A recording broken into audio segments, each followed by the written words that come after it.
Group 1, group 2 అనే ఈ పోస్టులు ఇయర్లీ వస్తాయా? లేకుంటే ఎప్పుడన్నా ఒకసారి నోటిఫికేషన్ వస్తుందా? అదే అండి. వాటి క్యాలెండర్ దగ్గరికి వచ్చేసరికి మనకి ఆ, ఈ గ్రూప్ 1, గ్రూప్ 2 పోస్టులు కనుక చూసుకున్నట్లయితే హ్మ్.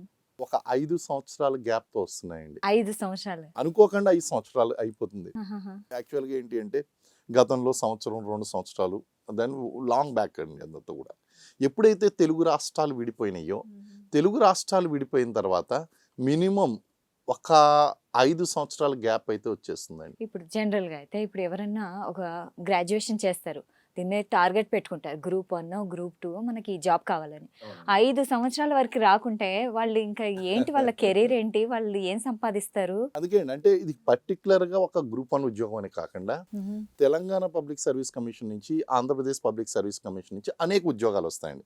Group 1, group 2, group 3, group 4, junior lecturers, degree lecturers, CDPO, EO, endowment officers, అలాగే పాలిటెక్నిక్ కాలేజ్లో లెక్చరర్స్, వేరియస్ డిపార్ట్మెంట్లో gazetted and non gazetted, FRO, FSO and FBO ఇలాంటి ఉద్యోగాలన్నీ కూడా వేరియస్ డిపార్ట్మెంట్కి సంబంధించినటువంటి ఉద్యోగాలు ఇందులో ఉంటాయండి.